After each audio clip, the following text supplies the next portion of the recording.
Welcome back to the Darbar Hall of the Jaipur Literature Festival, protected by Dettol.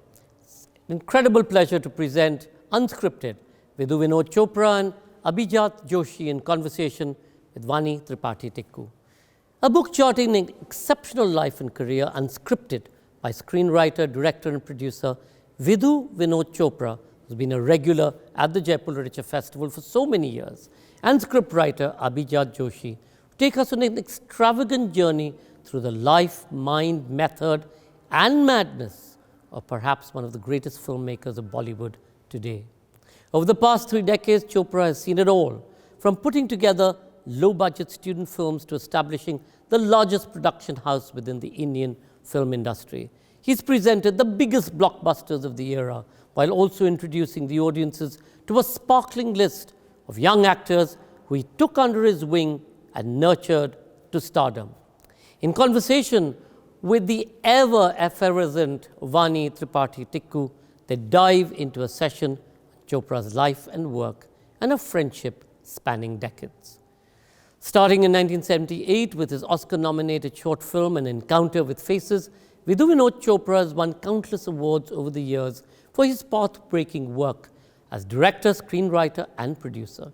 His unique approach to filmmaking is evident in films such as Parinda, Khamosh, 1942, a love story, and in the films that can be today defined as modern classics of our era, including Munna Bhai, MBBS, and Three Idiots. In 1992, Abhijat Joshi wrote a critically acclaimed play, A Shaft of Sunlight. The director, screenwriter, and producer Vidhu Vinod Chopra happened to see in Birmingham. Their subsequent encounters was the starting of an enduring and fruitful collaboration, resulting in films like Mission Kashmir, Eklavya, and most recently, Shikara. The team of director Rajkumar Hirani, Joshi and Chopra have helmed every major blockbuster, including Lage Raho Munna Bhai, Three Idiots, Piku, and Sanju. Vani Tripathi Tikku is the youngest ever member of the Central Board of Film Certification. Tikku has also worked in theatre, film and television and has acted in nearly 50 plays, 40 television shows and 6 films. In 2011, she set up the Madhya Pradesh Natya Vidyalaya, the country's first state-run drama school. Tikku was a part of the core committee for the International Film Festival of India, Goa. Please do remember to comment by typing it into the comment section below. Ladies and gentlemen, Unscripted, Vidhu Vinod Chopra and Abhijat Joshi in conversation with Vani Tripathi Tikku. Vidhu, Abhijat and Vani, over to you. Thank you, Jaipur Literature Festival. And what an absolutely exhilarating time it's been doing the festival virtually this year. First with the virtual series, The Brave New World, and now we are actually not in Jaipur. We are in 3 different cities, the JLF team in Jaipur, Vidhuji and Abhijat in Mumbai, and me in Gurugram, formerly known as Gurgaon. So welcome Vidhuji, welcome Abhijat Joshi. Vidhuji, Vari Chumara, everything good? Bachi ठीक से चका आ रही Shivare. Abhijat Joshi, it's wonderful to have you on with us. I can't believe it. So first I'm going to be telling you the timer I used to read this book, 2 hours, 17 minutes flat, and it was all over. What an exhilarating, joyous, journey this was to read the book. Full of dolphin moments. We are going to come to the dolphin moments of the book. Full of candor, life, love, joy, cinema, your madness. Madness is a very small word to define Vidhu Vinod Chopra ji. I would say it is a kind of a entwinement of what Nietzsche said. If it doesn't kill you, it makes you stronger, right? So, let's start from the beginning. This Kashmiri boy who grew up in Wazir Bagh in Srinagar who walked away with a spoon from a sweet shop. Everybody who knows Kashmir, I'm married to a Kashmiri Pandit family, knows Shakti Sweets, and who was made in bitter cold by a father to go back and return that spoon to the sweet shop, ends up with the maximum number of national awards in Hindi cinema. I'm not going to use the word Bollywood today, which you also speak of in the book. Gets one of the youngest ever, one of the youngest ever filmmakers to get an Oscar nomination. And this endless, crazy roller coaster journey continues. How has it been so far? As you read the book, it's been wonderful. It's almost unbelievable. But this journey would not be what it is, but for people like Abhijat Joshi and everybody who's in my life, Raju Irani, Anupama, my brother V, Shelly, my sister, my whole crew, my cinema family, and my biological family, as I call them. I think the life is beautiful because of the family that protects me from my own madness. So I am extremely grateful. So Abhijat, you want to say anything about this? Yeah, I think it's Abhijat Joshi, you are a microchip in Vidhu Vinod Chopraji's brain. That little microchip. Yeah, absolutely. And that microchip has deconstructed narratives. They are digital, they are neon, they are physical, they are touch-worthy, they are absolutely crazy. So the microchip moment of the whole book, it's like a microcosm of a very long-form interview which has become this grand book. Abhijat Joshi, how is it being that microchip? Tell us about it. The most striking thing about him is the optimism. So what I noticed over the years was that no matter what the situation was, there was this incredible optimism and this desire to seize the day somehow, to make it lovely in some way, in a small way or in a big way. So there was always, he was looking to either through conversation, through humor, through drama, through trying to catch something. He was always trying to make every day meaningful in some way, which is, I think, the most remarkable quality of that brain. So I have never seen him. I've seen him down, but not out really, and he has always been able to find something to be grateful about in each day. So that is quite remarkable. I mean, I'll give you a very quick example of that, when I started working with him, how he likes to make things funny and interesting, so the most mundane thing. So I used to forget to switch off the geyser, and after the bath, and he would tell me to switch it off. He said, "Abhijat, yaar, ye band kar, phat jayega." And I would always forget. And I was 26 at that time. But just to give you a perspective, it was a one-room apartment. It was a very small apartment. So there was the bathroom, and there was the room. So you know what we are talking about. Yeah, go on. And I just started working with him, and I knew of his temper, which was sort of legendary. And I was a 26-year-old kid, and I would forget this, and he would go inside after a couple of days, and I would hear this sound, tuck, he has switched it off. And he would come up. I knew he was annoyed, but he wouldn't say a word to me. This continued for 3-4 days. And every day I would try to remember, but I would invariably forget. Then one day I psyched myself and I remembered to switch it off. I did switch it off. That day he came out, and for 4 days he had not told me कि तेरा चालू रहेगा. That day he came out and he said कि यार अभिजात तू ये geyser जरा बंद करता रहे, तेरे से चालू रह जाता है. सर मैंने बंद किया था ऐसे. सर इसीलिए कह रहा हूँ कि करता जा. आज मेरे को पता चला तू बंद कर सकता है.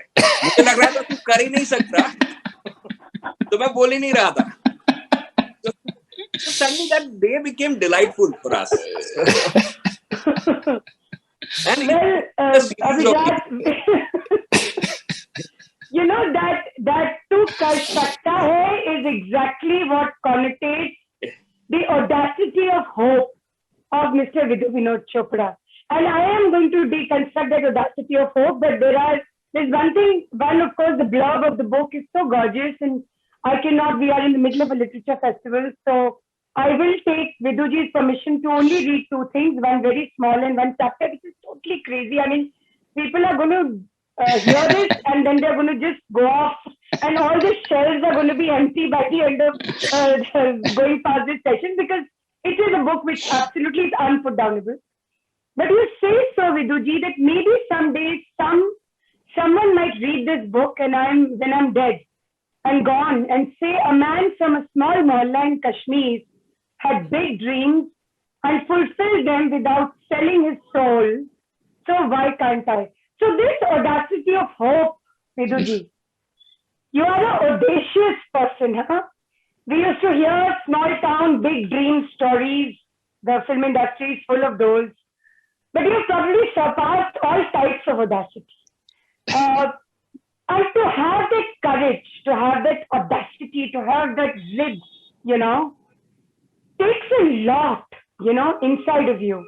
Making the kind of cinema you believe in, living the kind of life you wish to live, writing the kind of scripts that you wish to write, you've done it all. But yet, finally you say, if I did not sell my soul, why should somebody else? What does this connotate for you? What does it mean for you? See, it takes me back to Ingmar Bergman, who is a great filmmaker. He had 3 commandments that were written in my room when Abhijat came. And I remember because Abhijat has been talking about it. And the 3 commandments were very simple. The first commandment, and this is Bergman saying, thou shall entertain, which is amazing because the job of the filmmaker is to entertain, not to preach. So he said, thou shall entertain. The second commandment, which is what this is, it says, thou shall entertain without selling your soul. And that comes from Bergman. And the third commandment, of course, said, make every film that you make as if it's your last, because it easily could be. Right. So the point of the matter is that it's not come from me. I have borrowed it from Ingmar Bergman, and I borrowed it in the Film Institute when I studied him to say, see, there is one very simple thing. I am sitting here talking to you, and I can project any image of mine. And in this world of projection, which is all Insta and Facebook and everything, and by the way, I'm on none of those, because you can project any image you want of yours.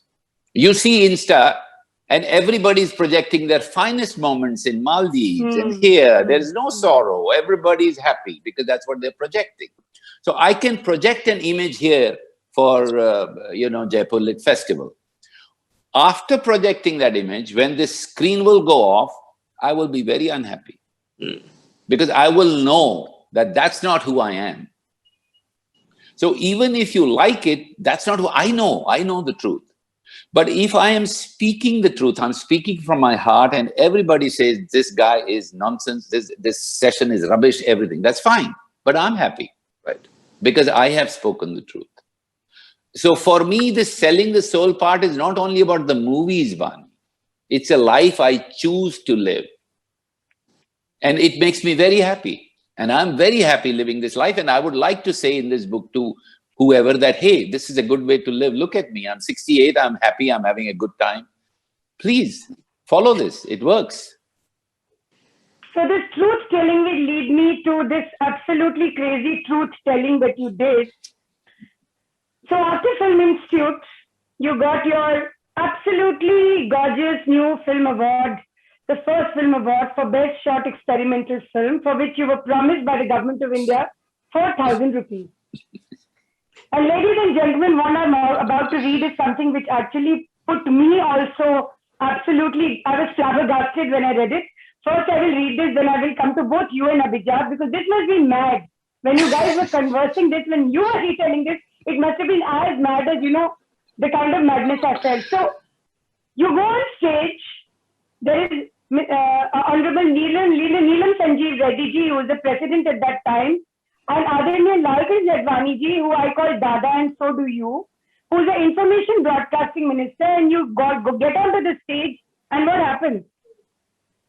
You are staring at Mr. Advani, or your exchange goes like this. I'm trying to be Vidhu Vinod Chopra. I don't know how much I can do for that. Sir, this is not money. This is a bond. Dada, yes, it's money. You'll get it later. No, sir. You promised me cash. This is a bond.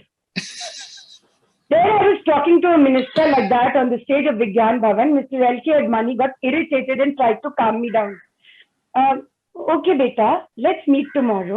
We'll sort it out. Huh? Don't worry. No, sir. I'll get off the stage. I know I'll never see you again. I'll never be able to reach you tomorrow. But this is a bond. It'll be good for you. Sir, you keep the ball. You give me 4,000 rupees in cash. Watching our argument unfold, President Reddy asked me what was going on.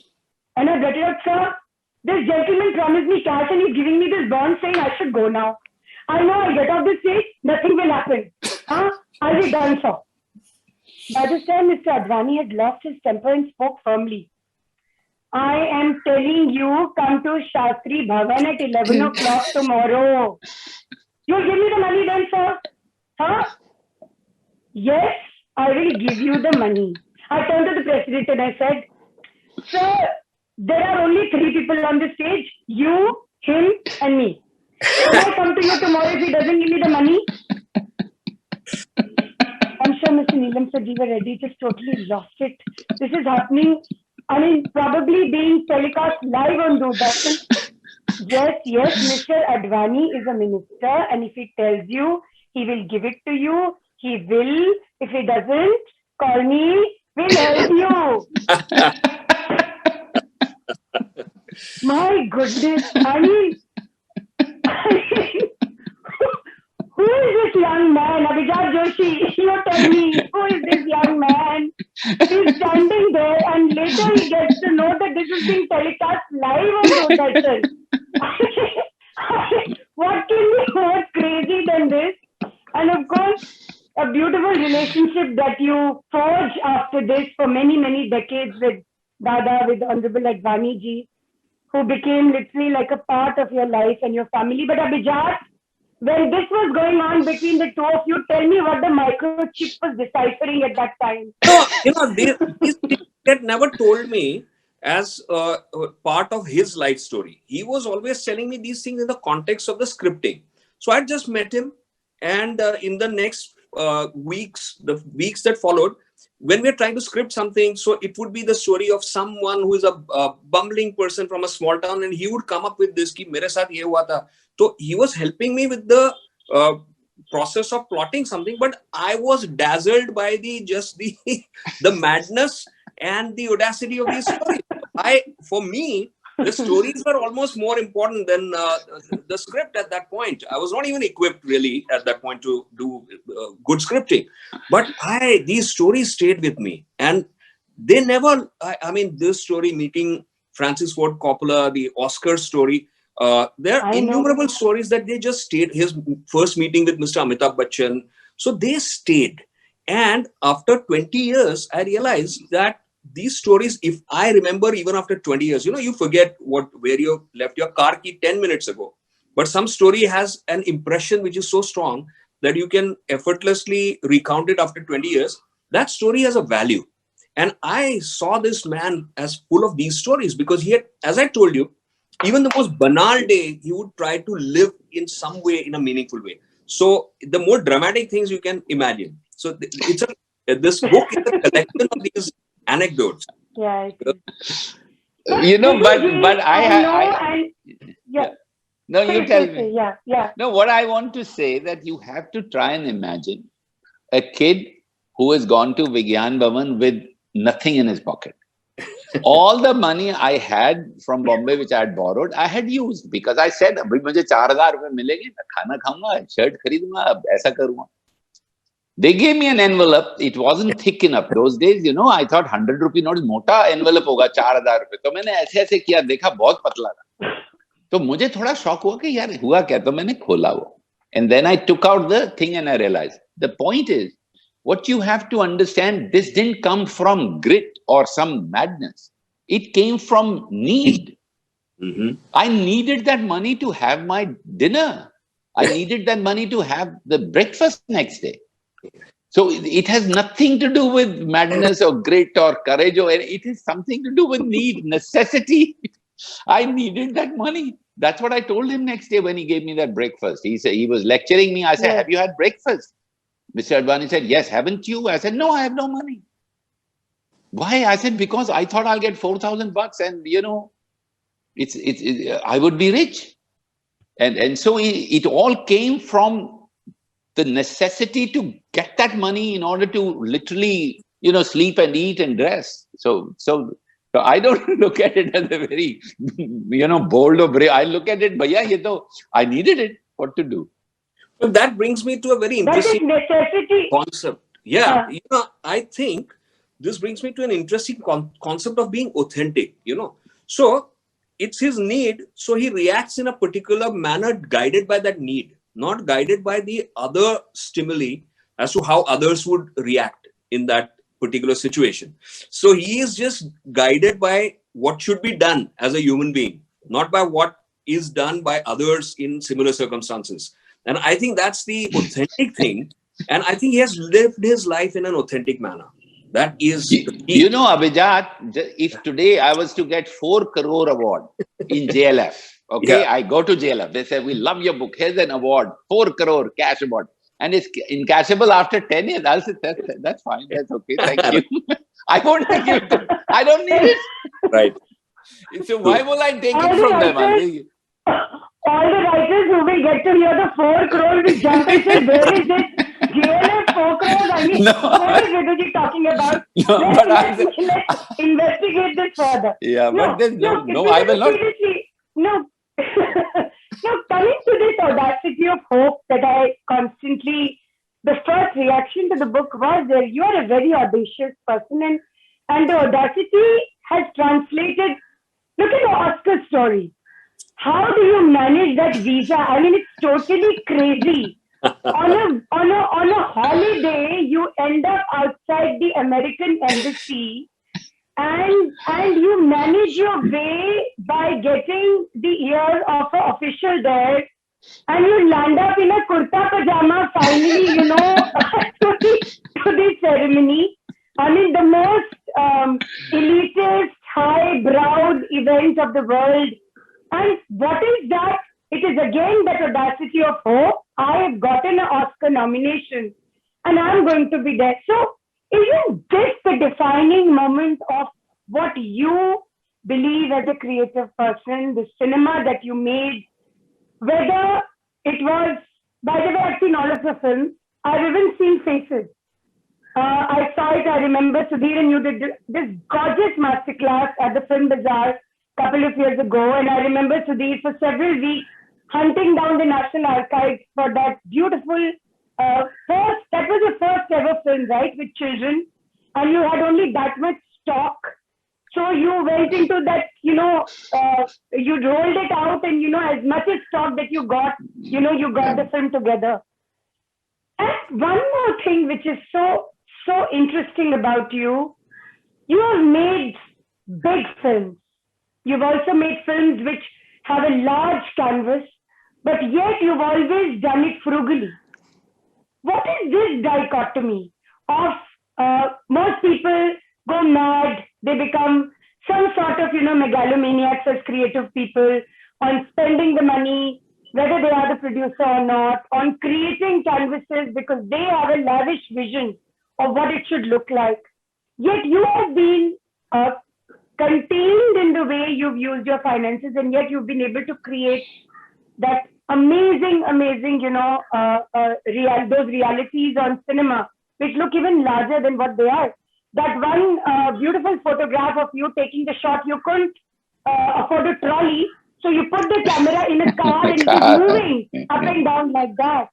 I mean, let us look deeper into that mind. I think people who are going to watch this session would really want to know and investigate what that mind is like. See, I believe that when you, first of all, look at my lifestyle, look at what I'm wearing, where I'm sitting, my needs are, I'm having my green tea as I talk.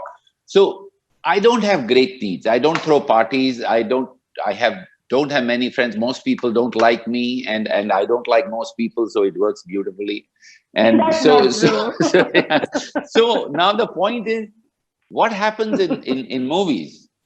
Unlike a painter or a writer, you invest a lot of money. But the moment you invest beyond, let us say, 200 crores, then you start thinking of making compromises in your head, because you'll say, oh, I need to put this song here, I need to do this scene there, this scene, need to dumb it down, so it's a hit.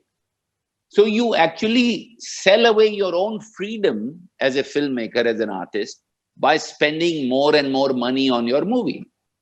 You can never have your freedom.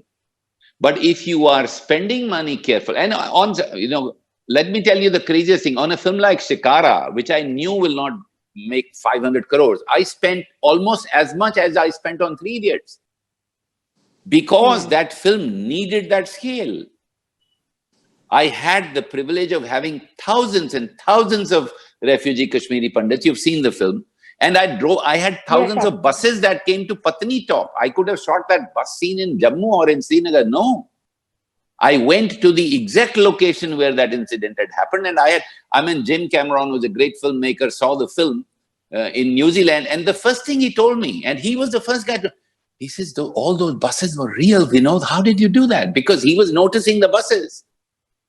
Why do you get so many? I would have got 3 and, digitally created the rest. I said, Jim, I really wanted it to be authentic. So it's not about how much money you spend for your vision. Spend as much as you have to, but be careful. If you spend beyond a point, you will have to dumb down and make a rubbish film so you can make money enough to recover your costs. So that's the bottom line. That's it. I still remember Raju Irani joking. I suddenly remembered. Raju Irani was joking when we did Dhobi Ghat in Munna Bhai. He said, sir, ye hamara Europe hai, Dhobi Ghat. That's how we did it. No, yeah. Through the journey of this book, sorry, you were saying? In this particular context, I suddenly remember his conversation with Mr. Ranjit Kapoor, the introduction of Mr. Nasiruddin Shah and Khamosh. Vinod can quickly probably tell this story. Yes. It's a fascinating little story that he was recommending that a bus topples and the hero comes out. You remember? Kundan Shah was there. Kundan Shah and Ranjit. Now, they kept saying, bus will topple and Nasir will come out. And I kept saying, no, bus won't topple. Then he told me, Kundan asked me, yaar, acha scene hai, why are you toppling the bus? I said, yaar, I can't afford a bus. From where will I topple the bus? And he got so angry. Kundan was a great guy and he used to get bit. You're corrupt. You're thinking of the cost of the bus. It's wrong. And I said, the survival of an artist depends on the cost. I can die putting that bus down. And in the long run, I was right. Because don't throw that bus if you want to make a good film. Hold it. It's okay. It's okay. It'll work still. No, but look at Khamosh, who all were there on that film with you. Of course, actors like Nasiruddin Shah and Shabana Azmi. But you also had Kundan Shah, you had Sudhir Mishra, you had half of the film industry which became directors, writers later. And, it's almost like a Vidhu Vinod Chopra school of, filmmaking, which gave, and I remember during Parinda's time, everybody in the film industry said, if you have not worked with Vidhu Vinod Chopra as yet, you haven't arrived as yet. This is my folklore from my drama school days. No, really. So, how has it been, this journey? Of course, Renuji being a very big associate and all the gorgeous, films she edited for you. But these are people who became accomplished filmmakers, whether they were your FTII compatriots or whether they were people who assisted you, who were assisting you in production, who were assisting you in direction. They all became, insignias of various kinds of cinema in the film industry.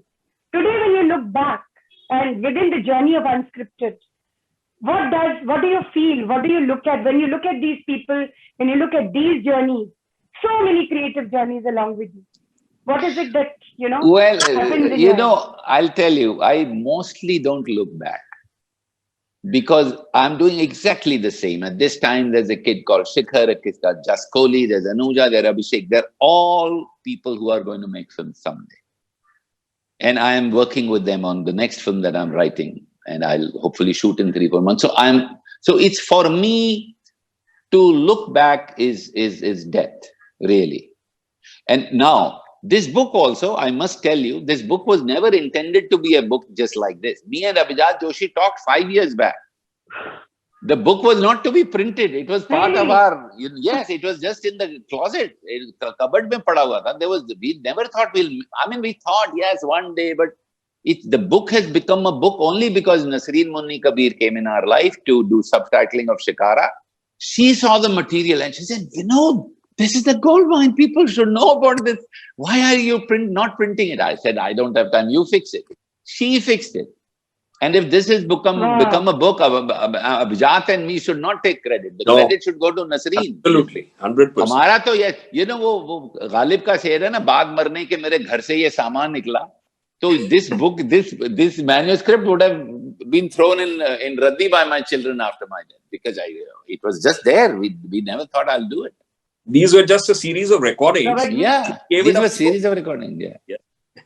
So it wasn't even series of recordings because Abhijat recorded and he thought this was a great thing. And particularly when we were doing Broken Horses in California, we had a lot of time. So we chatted a lot and we missed India. So we talked about it and it's just because of Nasreen it became a book. So we didn't plan that book banayenge, penguin ko denge. Yeah. We can't thank her enough. I'll be probably messaging Nasreen. Please, it's really because she has done a. Abhijat, tell me, Abhijat, you worked so long with him, and as I said, you're a microchip in his brain as far as this book is concerned. But you never wrote anything for him. Your body of work belongs to Rajkumar Hirani as a director and Viduji as a producer. I mean, how did that happen? Why was Abhijat Joshi not writing for Viduji? In the middle of all these decades, that you guys have been together. No, from the time I met him, every film that he has worked on, I have tried to help. I've tried to help with the scripting of that film. He has given me credit generously on each of those films. The only thing is that when with Vinod, I've always seen him as my teacher and a sort of an author. So I have not kind of quarreled with him over the vision of the film. I have tried to help with him with his vision. As opposed to films with Raju, where when we start from scratch, it's very clear that there is a something thematic that we want to say, and so from the beginning, every line, every moment of the film, there is that kind of collaboration. Whereas here, since he's my teacher, I'm more concerned as to what is his vision and how can I help him achieve his vision. And I have strong viewpoints in that. But I never forget the fact that it's his vision. With the other films, with Raju, they are so much like they are about education, they are about Gandhian ideals, they are about so I feel connected with those so far, and that's how it has worked. But it's the same thing. It's the same thing. I've been on his set. In Shikara, he was there. He spent 1 year of his life on Shikara. And on Eklavya also. On all my films. I mean, Broken Horses, he was in California with me for 6 months. Yeah. So... Viduji, so many genres. It's like a microcosm of so many different colors. Khamosh was a thriller. Everybody would have thought now there is this new director who's only going to make some really... who done it kind of films, and then you go ahead and you make something else, then you make Parinda, then you make one of the most gorgeous, romantic, beautiful, set in a time period which was R.D. Saab's last, 1942, a love story. Then you make a film about what your soul is, and before I end, I have just last 10 minutes, I'm already crying. There's so much more to talk to you about. Mission Kashmir. Then, you start producing and there is Three Idiots, there's Munna Bhai, then you do Wazir. And then, of course, almost like a rounding off of a semi-circle of a journey is Shikara. But you never stuck to a genre. And this is what I was searching for constantly in the whole journey of Unscripted. There was no method to the madness ever. Every time there was madness, there was another method to it. What is this? What is this that you couldn't be straight-jacketed into a frame? See, unputdownable. No, I'll tell you what. I think life becomes very boring for me if you start following a certain path. Ye thriller hai, then now let me tell you, after a film like Shikara, which deals with the refugees in Kashmir, as you know. I've just written a film called Barish, which is a crazy thriller. It's a very twisted film about a couple out there in the middle of nowhere, and they want to kill each other. So it's completely different. When you will see Barish, you'll say, "Huh, this guy directed Shikara," and that's the fun of it. You know, that's the fun of it. It's like, otherwise, let's say you are very good at a certain kind of food, like Kashmiri food we love. But if you eat Kashmiri food every day, it's boring beyond a point. It's nice to go have Spanish, have Italian, have French, try different cuisines, try different life, try different cinema genres. I mean, that's the fun of it. To me, life, biggest thing. to me, life is greater than cinema, far greater than cinema. And therefore, I want to enjoy my life. You know. So the biggest thing But that we belong to a film industry. We belong to a film industry. Just a minute, Abhijat. This thread I want to continue. We belong to a film industry which is so formula driven. There are I don't belong to that. Yes, I must tell you right yes. I don't belong to that industry. Yes. Yes, you don't. Yes, you don't. Broken Horses. When you look at Broken Horses, and what you have not written, I don't know why, because I remember when you spoke about Broken Horses to me, I was sitting in your home having kava with you and Anupama ji. And you said, you know, Vani, what James Cameron said, it's like a snake which actually engulfs you and takes you, you know, in its roundedness. So, and that is a Hollywood film. I mean, it's a true blue Hollywood film with the cast. So this kind of audacity again, to be in a film industry which is so formula driven, everything is a prototype of each other.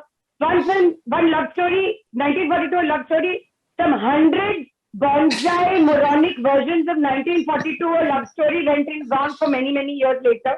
And they all miserably failed because they did not have the spirit of a Vidhu Vinod Chopra and the music of R.D. Burman.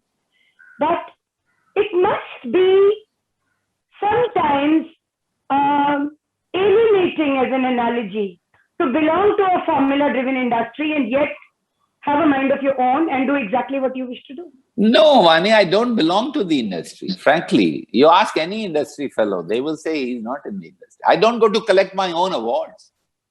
I'm really, and I'm the guy who hasn't yet made third Munna Bhai because whatever script Abhijat has so far come to, it's not as good as we like, and Raju. So when Raju and Abhijat bring only a great Munna Bhai 3, we will make it. Otherwise, I won't make it. Which studio will do it? By now, to Munna Bhai 3, 4, 5, 8 ban gaya hota. Bade ghar ban gaye hote, badi gaadi aa gayi. See, because I come from a humble background, and my father told me when I was a kid, कि तू ऐसा है, मैंने कहा मैंने फिल्में कर, तो he said तू नहीं बन सकता, कहाँ फिल्में बनाएगा, बॉम्बे कहाँ पहुंचेगा, तू मोची बन जा गली का, पर गली का बेस्ट मोची बनना. Now that has stayed with me for years, you know. And by the way, I want to tell this to Abhijat, and you know they can chop it off. Werner Herzog just wrote back. And Werner Herzog read the book and he said the best thing in the book was your father's picture. He said, I could see the picture and know why you are who you are. Wow. And that to me is what I'm all about. Wow. My background, my father, from where I come. You know, there's a thing in the movie, in the book, where this great king went to the saint on his horse, and he had heard so much about the saint, and he said, I've come here to build your ashram, do anything for you, please ask me anything. And the saint was sitting, it was winter and there was sun, and the saint said, can you move a little bit, you're blocking the sunlight. So the king moved, got off, what can I do for you? And the saint said, but you've already done what I asked for.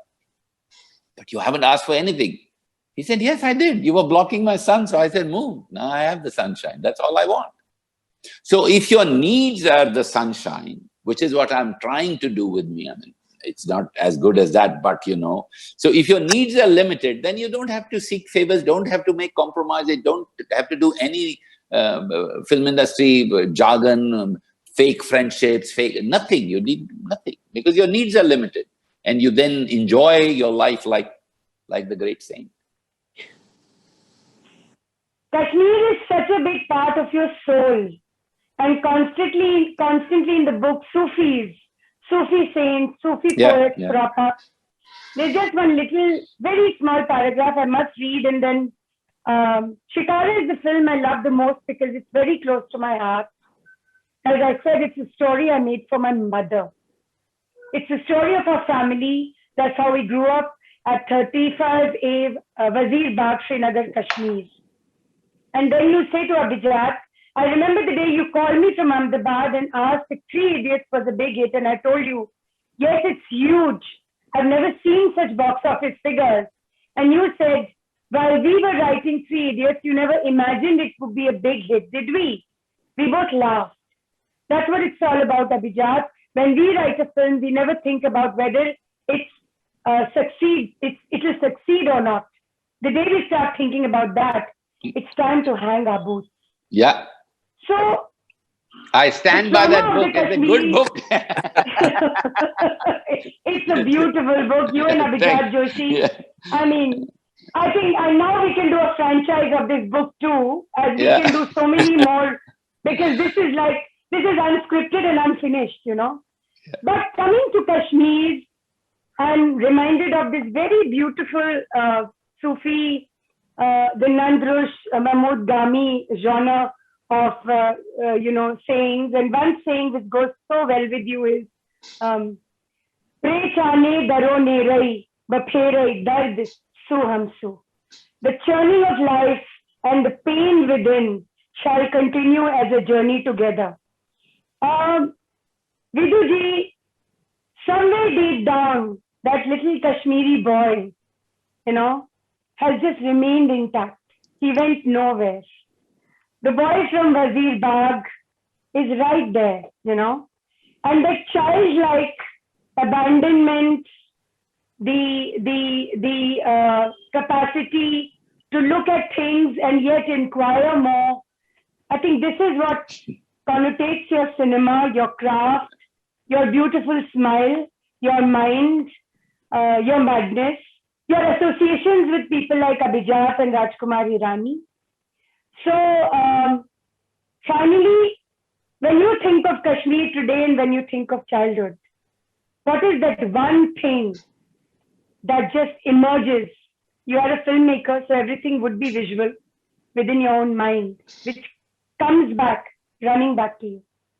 I missed the nightingale. We used to call it bulbul. It used to come to my room in the morning and chirp. I used to wake up with the sound of nightingale. I really missed that nightingale.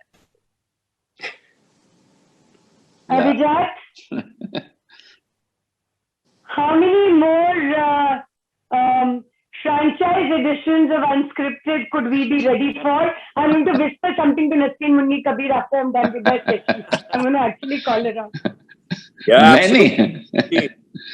we will talk to Nasreen ji. She will extract some more of these conversations. There is so much more lying there, and there's so much more that I can have another book of conversations for sure. So the crazy thing, Abhijat, is now I say something to someone and I say, oh, it's not in the book. We have to put it in the book. Because I said something to Shikhar yesterday. I said, you of the James Cameron quote. Yeah. I said, this is such a good one. Yeah, we have to put it back. Yeah, we'll probably. But Viduji, more power to you, more power to your madness. Thank you. Keep the dolphin moments alive. Also keep this journey going. There are so many more youngsters who still want to learn under the Vidhu Vinod Chopra school of, influence of filmmaking. I don't call it acting or training. I call it influence. They're a very major influence. And I think it will be very influential for the people who will read this book. And Abhijat Joshi, make Munna Bhai 3. Yes, please. Yeah, we are waiting for it, No, it will happen. Thank you to the Jaipur Literature Festival. No, we will get there. Thank you to the Jaipur Literature Festival. But before we go, I am going to be a little audacious. And I want you to hum Kuch Na Kaho for us, please. Kuch na kaho, kuch bhi na kaho, kya kehna hai, kya sunna hai. Then it goes very high. Thank you so much. All right. Thank you so much, Viduji. Thank you, Thank you. Abhijat. Thank you. Thank you. Many more creative journeys together and independent of each other to you. Thank you. Thank you. Thank you. Thank you, Vidhu Vinod Chopra, Abhijit Joshi, and Vani Tripathi Tikku for such an incredible session. If nothing else, we figured out the life and times of Vidhu Vinod Chopra and everything that has driven him to create the most incredible films along with his colleagues. Thank our celebration partner Diageo, and thank you all for watching and being such a great audience. Do remember, you can of course watch sessions at the Darbar Hall at the front lawn, and when in doubt, you can also go and meet all our partners in the partnership space, or you can order your books online on Amazon, or visit our wonderful space where we have great craft available to you at Earth Fables. As you're aware, the cultural sector has been really enormously impacted, as has we, and I do hope you'll help by contributing to ensure the free flow of knowledge and information. Meanwhile, do remember to tweet, to Insta, to do everything and get this out onto social media. You can tag us using the hashtag Jaipur Literature Festival 2021, and our handles are Jaipur Litfest. Festival is protected by Dettol. Till we see you the next session, stay masked, stay safe. See you in a bit.